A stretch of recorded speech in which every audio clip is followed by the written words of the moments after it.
Years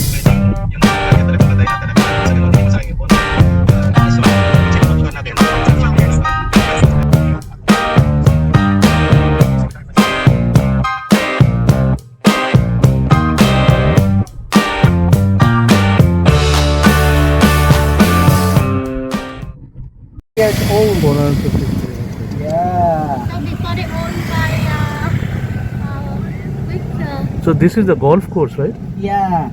But before, during Spanish time, outside Intramuros is a surrounding the water or the moat Oh, or Moat. the Pasig River. Okay. So that's why the golf now, because the American occupied here. Okay. So one of the hobby by the American before, golf.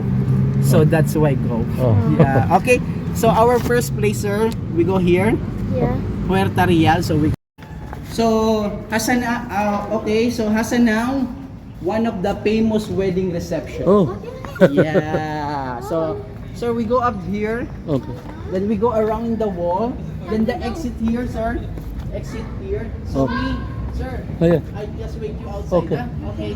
Yeah. So we go around, take photo, ha? Okay. Take a photo here. One.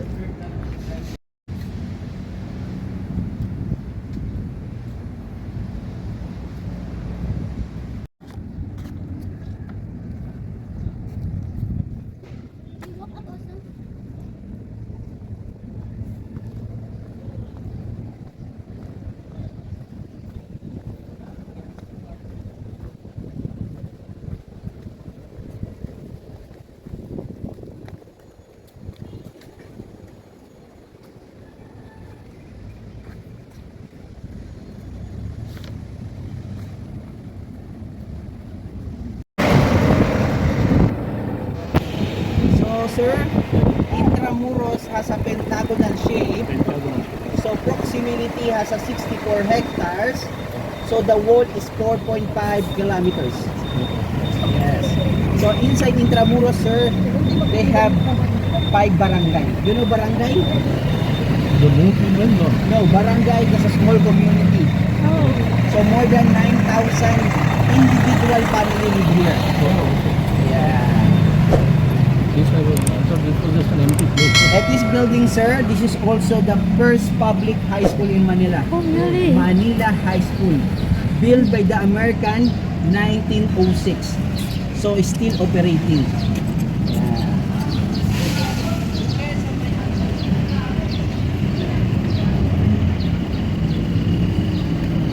Sarado ba sa dulo? O ikot na nga ba? And this building, our left side, the the LPU, Lyceum of the Philippines University Culinary. Yeah, one of the famous university also in the Philippines, the Culinary Institutes. Oh, for the food, culinary. Yeah, so you can study for the cooking, you here, come here. Yeah.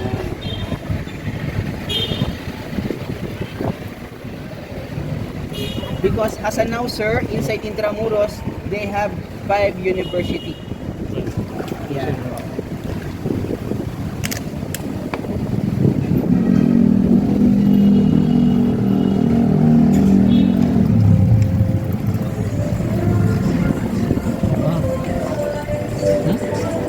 Very big house. Big place. My daughter wants to ask you something. Yeah? Sorry, what is your name? My name, so by the way, sir, Oh, Michael. Michael. Mike, you can ask him, Mike, some questions. yes, sir. My daughter wants to ask. Yeah. That's only a toy. Tayo? Yeah. They allow that tayo. Oh. So the time capsule is to be open February 18, 2045. So 100 years.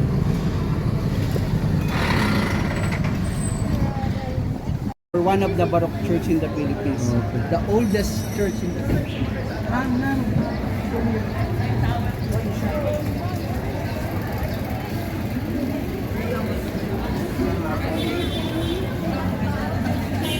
Ang pinaka-best way kung pwede nyo po subukan.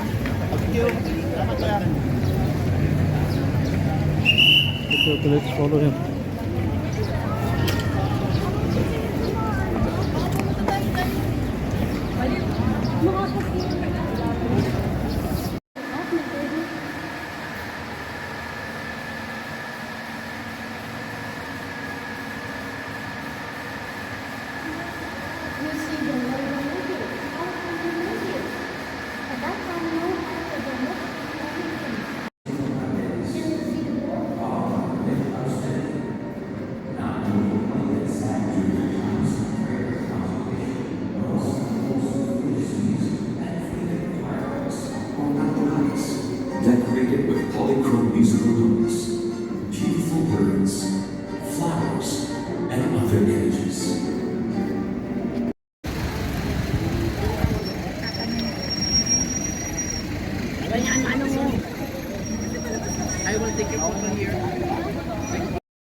I think you drink beer. Yeah. Yeah. You know, I recommend to you the famous beer here in the Philippines. San Miguel. No San Miguel. You try Red Horse. Red Horse. Red Horse is Yeah. strong, huh? Try that one. Actually, I don't drink beer much. I drink whiskey. And also whiskey. Sir, you know, inside Intramuros they have the oldest distillery wine Distillery, oh. museum. Yes. Next time. So after the Fort Santiago, I will show you. Okay. Okay. That's why we don't ask. He crazy about whiskey. Yeah. Okay, baby.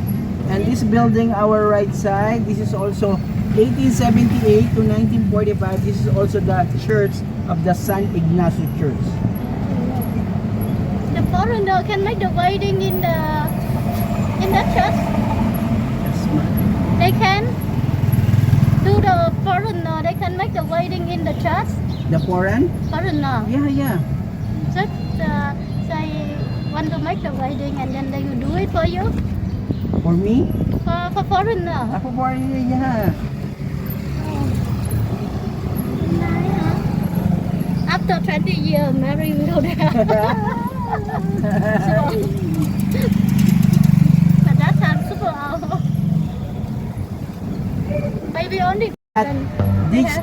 This church is also very sad because 7 times rebuilt, 7 times destroyed.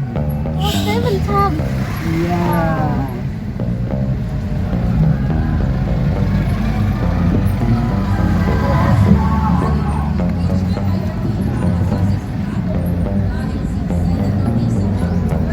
Is this a school or what? No, the governor's house or what? Because that's why, sir, a lot of student here now, because a lot of students come here for the educational tour. Oh, educational tour, yeah. Yeah. Yesterday we went to the Manila Zoo. We saw a lot of students there also. Yeah, Manila Zoo.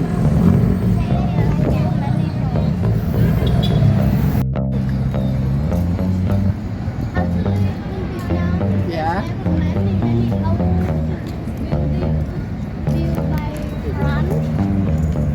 Yeah. France?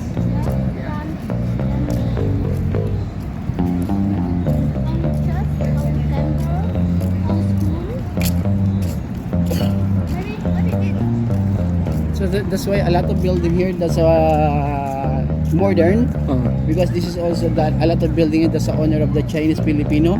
That's a place is Binondo, Chinatown. Oh, beyond this? Yeah. Sir, this is also the king Cannon. from the Spain. Oh, okay. Spanish cannon. Spanish Armada sort of. Yeah.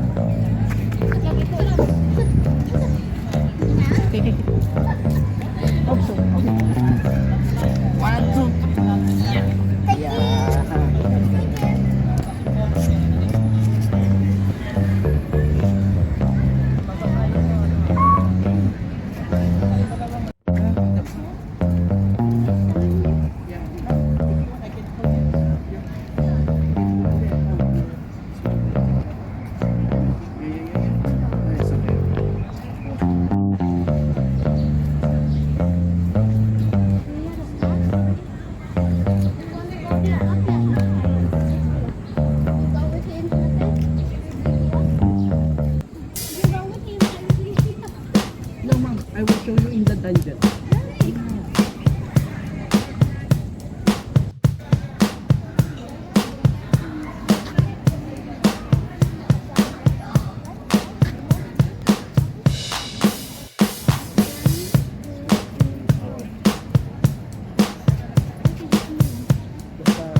Hopefully.